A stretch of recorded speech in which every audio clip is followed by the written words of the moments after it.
नमांसि सर्वेभ्यः। प्रिय छात्रों, संस्कृत सुधा यूट्यूब चैनल पर आपका हार्दिक स्वागत एवं अभिनंदन है। छात्रों, आज पुनः आपके सम्मुख उपस्थित हूँ आदर्श प्रश्न पत्र को लेकर, जिस श्रृंखला में हम इन मॉडल क्वेश्चन पेपर्स को हल कर रहे हैं। छात्रों, यदि आपने विषय को बहुत अच्छे तरीके से पढ़ा है और आप उस विषय को और अधिक प्रिय बनाने के साथ साथ उसमें नंबर भी अधिक लाना चाहते हैं, आपको प्राप्तांक भी अधिक चाहिए, तो आपको प्रश्न पत्र को हल करने का माध्यम पता होना चाहिए। प्रश्न पत्र को हल करने की विधि आपको पता होनी चाहिए, जिस विधि के माध्यम से आप प्रश्न पत्र को हल करके अच्छे अंकों को प्राप्त कर सकते हैं। तो इन श्रृंखलाओं में हम कुछ विधियों पर बात कर रहे हैं कि प्रश्न पत्र को कैसे आसानी से हल किया जाए। ऐसी कौन सी विधि अपनाई जाए जिसके द्वारा हम उस प्रश्न को एक सरल विधि से हल कर पाएँ। तो छात्रों, संस्कृत के प्रश्न पत्र में जो पहला प्रश्न आपके पास होता है वह होता है अपठितावबोधनम, जिसको हम सामान्य भाषा में गद्यांश भी कहते हैं, है ना। पहला जो प्रश्न है वो एक गद्यांश आधारित होता है और वह आपके पाठ्यक्रम में नहीं होता है। वह गद्यांश आपने पहले से पढ़ा नहीं होता है सामान्यतः, और उस गद्यांश पर आधारित कुछ प्रश्न आपसे पूछे जाते हैं। तो प्रकरण है अपठितावबोधनम।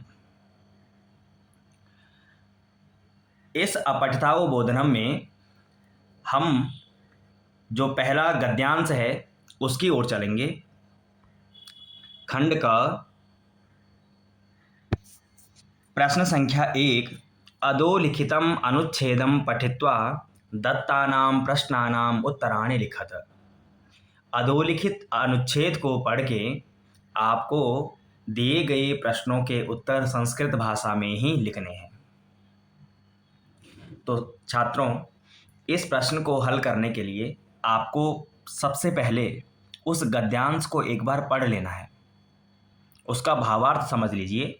आइए गद्यांश की ओर चलते हैं। तरवः अस्माकं जीवनं सुखमयं कुर्वन्ति। तरवः जो वृक्ष हैं वो हमारे जीवन को सुखमय करते हैं, सुख प्रदान हमें करने वाले हैं। परंतु अधुना वृक्षाणां संख्या प्रतिदिनम अत्यल्पा जायते। परंतु वर्तमान समय में वृक्षों की संख्या दिन प्रतिदिन कम होती जा रही। एषा स्थितिः चिंतनीया अस्ति। वृक्षों की संख्या में जो दिन प्रतिदिन अल्पता आ रही है, यह स्थिति अत्यंत चिंतनीय है। पर्यावरण रक्षणाय हरित वृक्षाणां महती आवश्यकता वर्तते। पर्यावरण के संरक्षण के लिए हरे वृक्षों की हमें अत्यंत आवश्यकता है। मानव वृक्षयोः अन्योन्याश्रयः संबंधः अस्ति। मानव और वृक्षों का अन्योन्याश्रय संबंध है। अन्योन्याश्रय अर्थात एक दूसरे पर आधारित है ना, उसको कहते हैं अन्योन्याश्रित संबंध। वृक्षाणां जीवनम एव अस्माकं जीवनम। यदि वृक्ष जीवित हैं तभी हमारा भी जीवन है। वृक्षों के जीवन से ही हमारा जीवन संभव है। मानव सभ्यतायाः रक्षणार्थं वृक्षाणां रक्षा अस्माभिः करणीया। संपूर्ण मानव सभ्यता की रक्षा के लिए वृक्षों की रक्षा हमें करनी चाहिए। अतएव उच्यते, इसलिए कहा जाता है वृक्षो रक्षति रक्षितः इति। यदि हम वृक्ष की रक्षा करेंगे तो वह वृक्ष हमारी रक्षा करेंगे। जैसे आपने सूक्ति सुनी होगी, धर्मो रक्षति रक्षितः। धर्म की यदि हम रक्षा करते हैं तो धर्म हमारी रक्षा करता है। वैसे ही वृक्षो रक्षति रक्षितः, यदि वृक्ष की हम रक्षा करेंगे तो वह वृक्ष हमारी रक्षा करने में समर्थ हो पाए। साथियों, गद्यांश हमने पढ़ा और इसका भावार्थ भी बड़ा ही सरल है, भावार्थ भी हम समझ गए। अब गद्यांश को पढ़ने के बाद आपको इससे संबंधित प्रश्नों की ओर चलना है। तो छात्रों, आइए प्रश्नों को देखते हैं। सर्वप्रथम है एक पदेन उत्तरतः केवलम प्रश्नत्रयम्, अर्थात इस प्रश्न में आपको केवल एक पद अर्थात एक शब्द में उत्तर देना है। एक शब्द में, और कितने करने हैं? 3 प्रश्न आपको करने हैं, केवलम प्रश्नत्रयम्। तो क्या पूछ रहे हैं, देखते हैं। के अस्माकं जीवनम सुखमयम कुर्वन्ति। छात्रों, आपको इस प्रश्न का उत्तर कहाँ मिलेगा? गद्यांश में। तो आइए गद्यांश की ओर चलते हैं। कि अस्माकं जीवनम सुखमयम कुर्वन्ति, पहली पंक्ति में देखिए, तरवः अस्माकं जीवनम सुखमयम कुर्वन्ति। तो आपको एक पद में उत्तर देना है, तो के की जगह पे क्या आ जाएगा? तरवः। ठीक है, आगे दूसरे प्रश्न की ओर चलते हैं। अधुना अधुना केशाम संख्या प्रतिदिनम न्यूना जायते, है ना। आजकल किनकी संख्या प्रतिदिन न्यून होती जा रही है?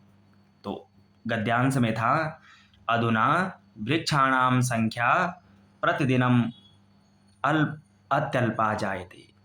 वृक्षों की जो संख्या है प्रतिदिन कम होती जा रही, तो केशाम की जगह वृक्षाणाम है।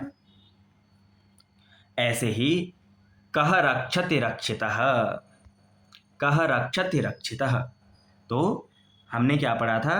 वृक्षो रक्षति रक्षितः। गद्यांश में भी देख लेते हैं, ये देखिए, वृक्षो रक्षति रक्षितः, तो उत्तर क्या मिला? वृक्ष। प्रिय छात्रों, अगला जो प्रश्न है, पर्यावरण रक्षणाय केशाम महती आवश्यकता वर्तते। वैसे तो केवल 3 ही करने हैं, परंतु हम सरलता के लिए देख लेते हैं अगला भी। पर्यावरण रक्षणाय केशाम महती आवश्यकता वर्तते, तो पर्यावरण संरक्षणाय हरित वृक्षाणाम महती आवश्यकता वर्तते। वही शब्द यहाँ पर सब दिख रहे हैं, आपको उसी प्रकार के शब्द यहाँ पर देखने हैं और उत्तर ढूंढ लेना है। तो पर्यावरण रक्षणाय केशाम हरित वृक्षाणाम महती आवश्यकता वर्तते। इस प्रकार से गद्यांश में आपको इन प्रश्नों के उत्तर बड़े ही सरलता से मिल जाएंगे। 3 प्रश्न यदि करने हैं तो 3 ही करने हैं, और इसमें आपको 3 नंबर प्राप्त हो जाएंगे। प्राप्तांक 3 नंबर है। अब आगे की ओर चलते हैं। पूर्ण वाक्येन उत्तरतः, आपको पूरे वाक्य में उत्तर देना है, और केवलम प्रश्न में कम, केवल एक प्रश्न करना है ना, और 2 नंबर का एक प्रश्न है। तो प्रश्न देखते हैं। कयोः अन्योन्याश्रयः संबंधः अस्ति। किनका अन्योन्याश्रय संबंध है? तो हमने देखा था कि मानव वृक्षयोः अन्योन्याश्रयः संबंधः अस्ति।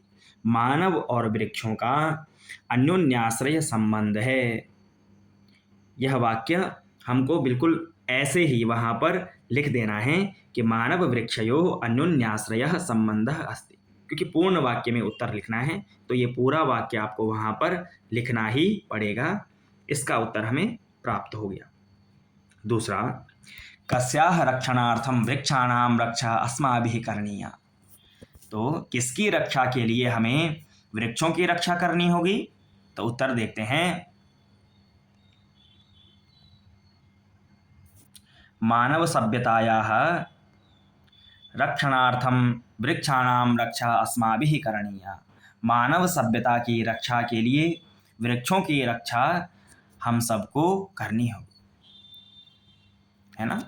तो मानव सभ्यता की रक्षा के लिए वृक्षों की आवश्यकता, वृक्षों की रक्षा आवश्यक है। इस प्रकार हमें इस प्रश्न का भी उत्तर गद्यांश से ही मिल गया। केवल एक प्रश्न करना है और प्राप्तांक 2 नंबर है। तो छात्रों, अब इसी प्रश्न के तीसरे भाग की ओर हम चलेंगे। तीसरा भाग है यथा निर्देशम उत्तरतः, अर्थात निर्देशानुसार आपको उत्तर देना है। कितने प्रश्न करने हैं? केवलम प्रश्न द्वयम, अर्थात 2। जहाँ पर प्रश्न में एकम वहाँ पर 1, जहाँ पर प्रश्न द्वयम वहाँ पर 2 प्रश्न करने हैं, जहाँ पर प्रश्न त्रयम वहाँ पर 3 प्रश्न करने हैं। केवल यही 3 प्रकार से पूछा जाता है। तो आइए एषा स्थितिः चिन्तनीया अस्ति अस्मिन् वाक्ये विशेषणपदं किम्? तो विकल्प है चिंतनीया स्थिति ही एषा। तो प्रिय छात्रों, आपने विशेषण और विशेष्य के बारे में पढ़ा है कि विशेषण का मतलब है विशेषता, है ना। विशेषण का अर्थ है विशेषता। और अब वो विशेषता किसी न किसी में तो होगी, तो जिसमें वह विशेषता होगी वह कौन होगा? विशेष्य, है ना।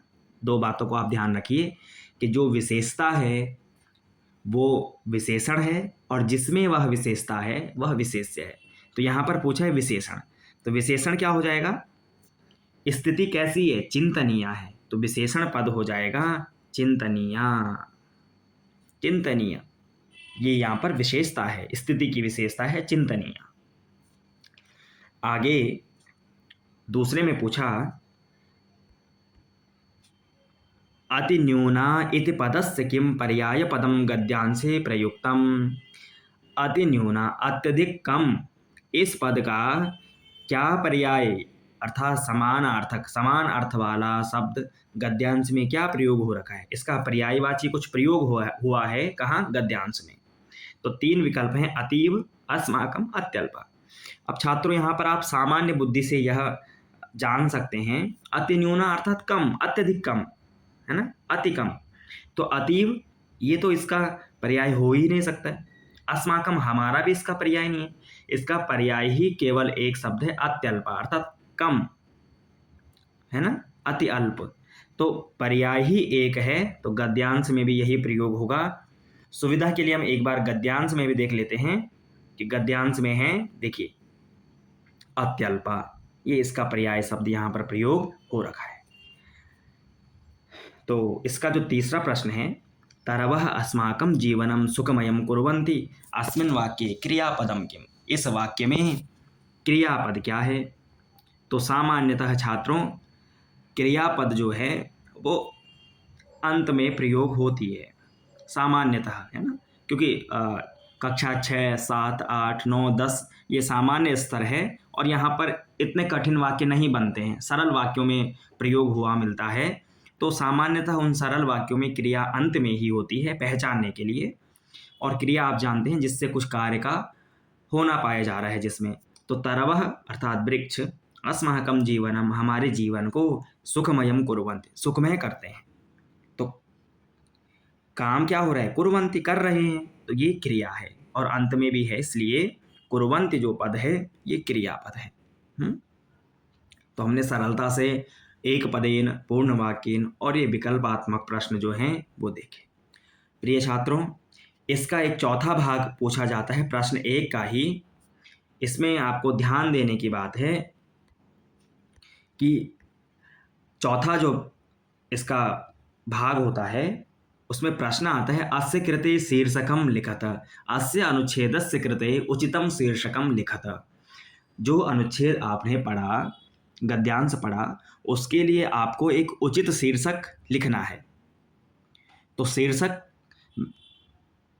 शीर्षक का अर्थ है उस गद्यांश को पढ़ने के बाद आप उसको एक नाम दे सकते हैं, है ना।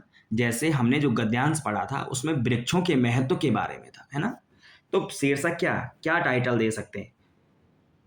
पाठ का नाम दे सकते हैं वृक्षाणाम महत्वम, है ना, वृक्षाणाम महत्वम, ये एक नाम हम दे सकते हैं। इसके अलावा उससे संबंधित आप कुछ भी उस गद्यांश से आधारित आपको एक नाम देना है। यदि उसमें पर्यावरण का वर्णन है तो पर्यावरण वर्णनम, वृक्षों का वर्णन है तो वृक्ष वर्णनम, विद्यालय वर्णन है तो विद्यालय वर्णनम, प्रभात का वर्णन है तो प्रभात वर्णनम, है ना, ऋतु वर्णन है तो ऋतु वर्णनम, है ना।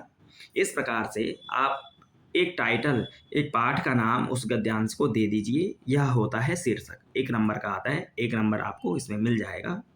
तो छात्रों, यह प्रश्न संख्या 1 को हल करने की हमने विधि अभी देखी, किस प्रकार से इन प्रश्नों को हम सरलता से हल कर सकते हैं। और यदि आप ध्यानपूर्वक देखेंगे तो आसानी से आप इस प्रश्न में पूर्णांक यदि 8 हैं या 10 नंबर हैं तो पूरे के पूरे अंक आप प्राप्त कर सकते हैं। तो आज के लिए प्रश्न 1 पर ही चर्चा रहेगी। इस प्रकार से आप अन्य प्रश्नों को देखने के लिए अगली श्रृंखला में जुड़ सकते हैं। आप सभी का धन्यवाद।